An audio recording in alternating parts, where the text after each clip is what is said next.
Bonjour à tous, bienvenue à cette table ronde dont le sujet va particulièrement intéresser les étudiants et les élèves de cette année 2020. Pourquoi intégrer une classe préparatoire dans l'enseignement catholique?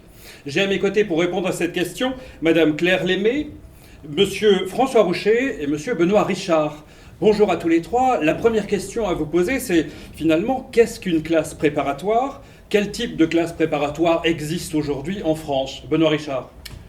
Une classe préparatoire, c'est une voie d'excellence, de formation vers plusieurs centaines d'écoles, que ce soit dans le domaine des sciences, le domaine du commerce, le domaine des lettres, des sciences humaines ou des sciences sociales. C'est une formation en 2 ans qui prépare à des concours. C'est une formation exigeante, qui est certes une formation intellectuelle, mais c'est aussi une formation méthodologique, c'est une formation humaine. C'est vraiment 2 années de vie et de construction de la personne pour un jeune volontaire, motivé et travailleur. Il existe différents types de classes prépa, les classes prépa dites scientifiques, MPSI, PCSI, MP2I, PTSI, des classes préparatoires commerciales, ECG, des classes préparatoires littéraires, qu'on appelle Hippocagne, les sigles, j'en suis désolé, sont un peu complexes, HKAL, HKBL, des classes préparatoires plus originales comme les prépas D1, prépa Cachan, voilà. Merci Benoît Richard. Claire Lémé, la question qu'on peut se poser, c'est est-ce que ces classes préparatoires qui ont une image particulière sont accessibles à tous? Oui, alors accessible à tous. Alors peut-être on pourrait un petit peu nuancer le propos en disant que peut-être être un élève motivé par le travail, par une envie aussi de se dépasser pour viser peut-être aussi quelque chose qui est de l'ordre de l'excellence, puisque ce sont des classes préparatoires aux grandes écoles, c'est ce qu'on va préparer et c'est ce que les élèves vont préparer principalement. Voilà, donc il faut être motivé. Moi j'aurais envie de dire aussi d'être curieux, c'est-à-dire s'intéresser à la fois à des sujets très pointus ou des sujets très généraux, avoir envie aussi de se doter de méthodes de travail structurantes qui vont en fait être un socle, peut-être aussi une fondation pour les études supérieures du deuxième cycle. Mais alors, les classes préparatoires de l'enseignement catholique sont-ils réservées aux catholiques? Non, j'ai envie de répondre non, pas du tout. On accueille, alors on est dans l'accueil de tous les élèves, quel que soit l'endroit où l'élève se trouve au niveau de sa foi, clairement. On accueille aussi les élèves qui peuvent venir d'établissements publics. On peut aussi accueillir des élèves qui sont boursiers, puisque les boursiers d'État sont en tout cas éligibles aux bourses, même si on continue dans l'enseignement catholique. Et puis aussi, chacun de nos établissements en fait, du réseau catholique eh bien, a des possibilités, à des aménagements pour permettre à chacun de ces étudiants de continuer leurs études dans ces classes-là. Donc les classes préparatoires catholiques sont bien accessibles à tous. Dites-nous, quelles sont les qualités essentielles requises? Aujourd'hui, je suis un terminal, je veux rentrer en classe préparatoire. Quelles sont les qualités dont j'ai dû montrer que je savais les maîtriser et les faire progresser? Alors peut-être la première chose serait de montrer une véritable motivation. C'est-à-dire c'est un projet assez ambitieux d'entrer en classe préparatoire.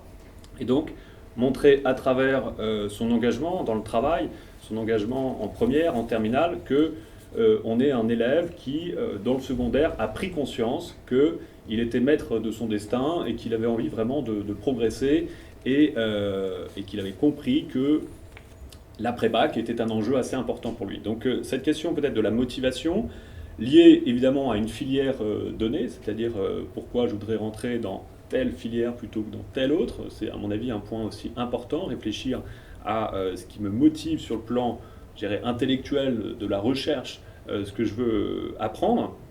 Et puis, Claire l'a très bien dit, c'est-à-dire un profil qui n'est pas réservé à une élite, hein, c'est pas simplement pour les premiers de classe, mais quelque chose qui est proposé, un parcours ambitieux qui est proposé, je dirais, peut-être à la première moitié, s'il fallait donner un ordre d'idée, des élèves qui assument la charge convenablement scolaire de première et de terminale. Il y a des qualités initiales qu'on a au lycée, qu'on a pu marquer et marteler, et il y a des qualités qu'on va transformer également une fois qu'on est en classe préparatoire. Oui, merci, parce que c'est vrai que ça peut faire peur de se dire un élève de prépa, Ça a l'air d'être un surhomme, quelqu'un qui à la fois est intellectuellement génial, qui sur le plan moral de la volonté sait se lever le matin, sait travailler 5 heures par jour.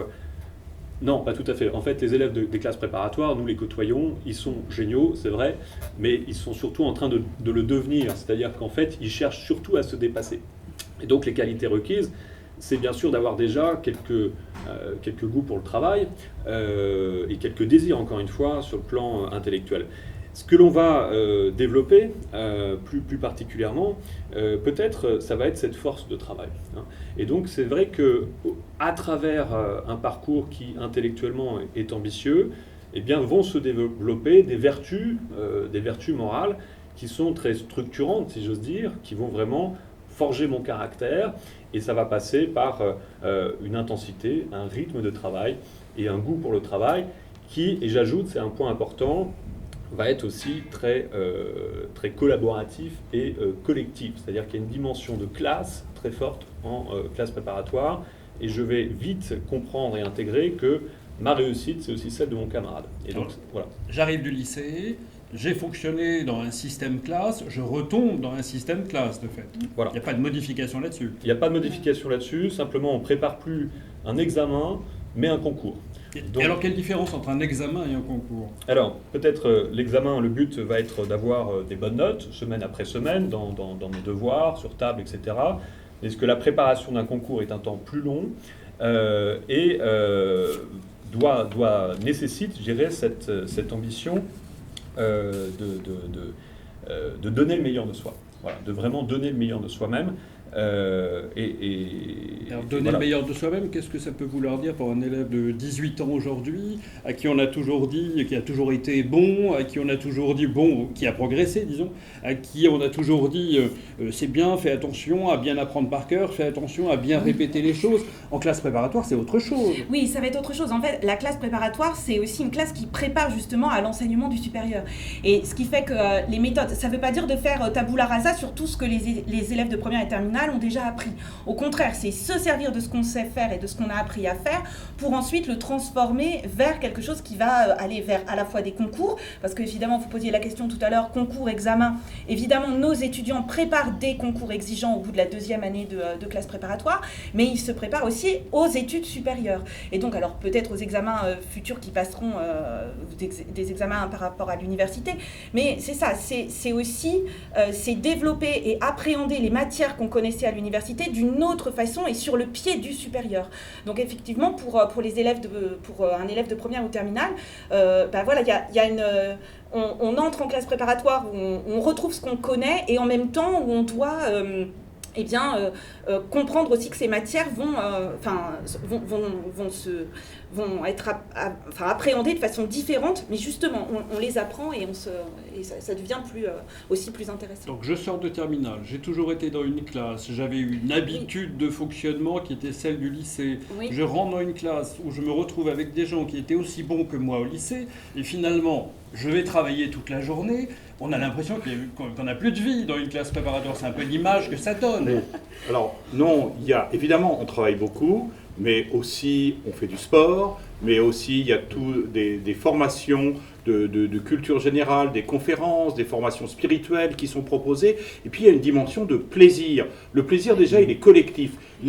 On sait très bien que les plus grandes amitiés se créent dans les classes préparatoires, celles que l'on garde 20 ans après. Il y a ce plaisir collectif, il est essentiel. Il y a l'émulation. L'émulation qui permet de se dépasser, qui permet de dire j'ai atteint ça, j'ai réussi ça, mais pas tout seul, avec les autres.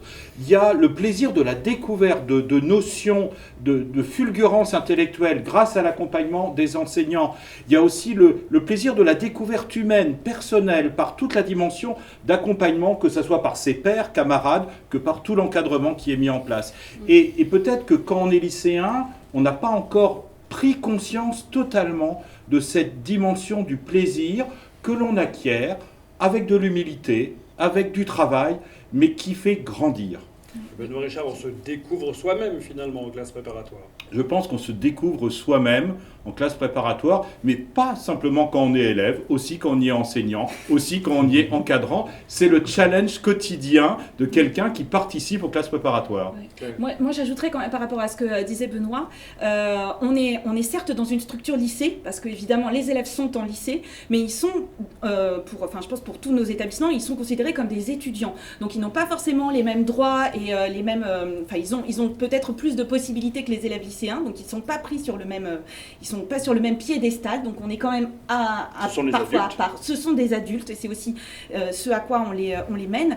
Et voilà, donc ça et alors peut-être aussi pour rebondir sur un autre élément que Benoît disait, effectivement face à eux, ils ont aussi des professeurs enthousiastes qui ne les ont que ils n'ont que ces élèves, ils n'ont que eux comme élèves. Et c'est vrai aussi que du coup cet enthousiasme que l'équipe a, elle est souvent communicative à ces étudiants de classe préparatoire. Et il y a un enthousiasme dans la découverte, il y a un enthousiasme dans le travail quotidien difficile, il ne faut quand même pas se le cacher. On passe des concours, on n'est pas dans un simple examen, on est dans quelque chose de difficile.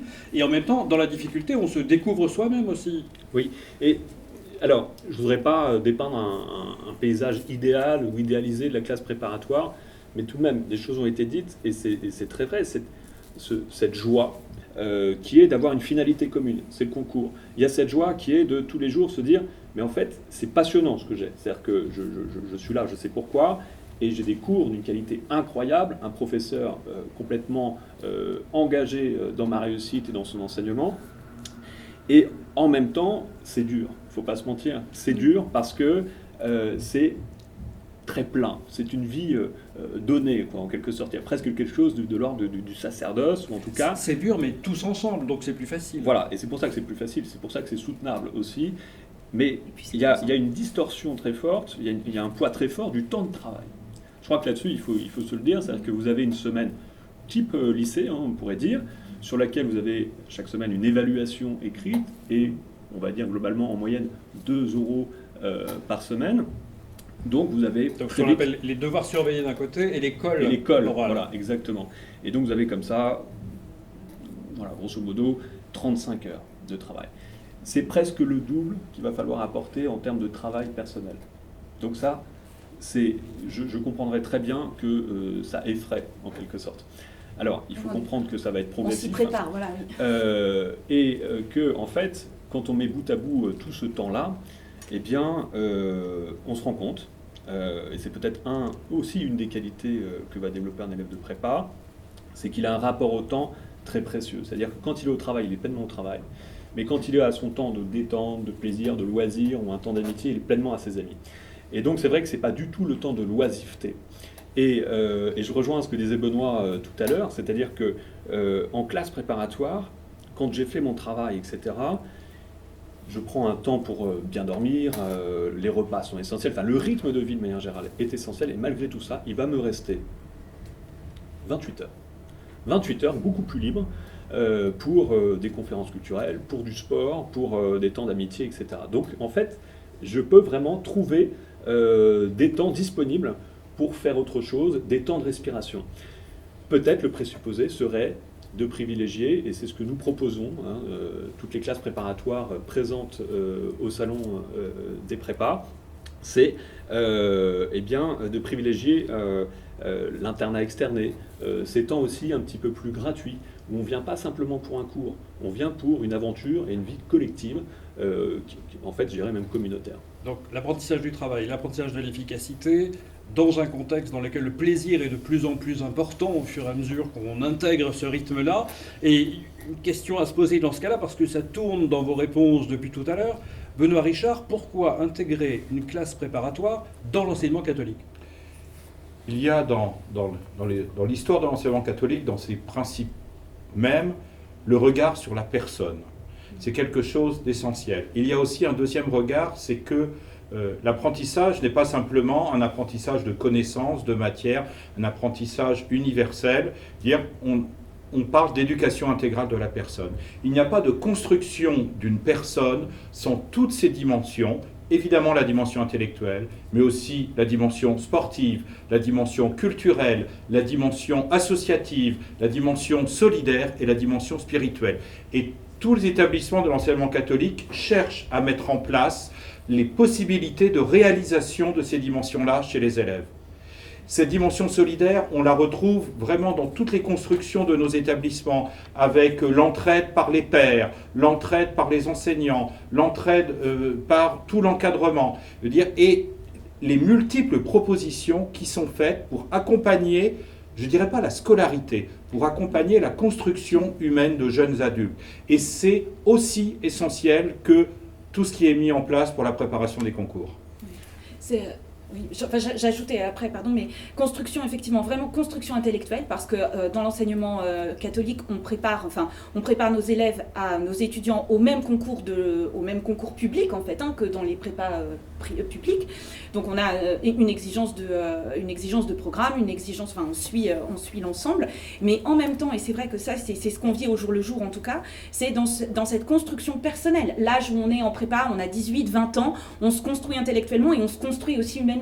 On pose les bases effectivement de cette éducation intégrale et aussi de sa formation pour faire quoi? En fait, pour être quelqu'un aussi ensuite, pour mettre sa pierre dans l'édifice de notre société et de la construire telle qu'on l'envisage et telle qu'on la souhaite quand on a ces âges-là. Et voilà, donc pour ça, c'est aussi cet endroit-là où on peut le faire.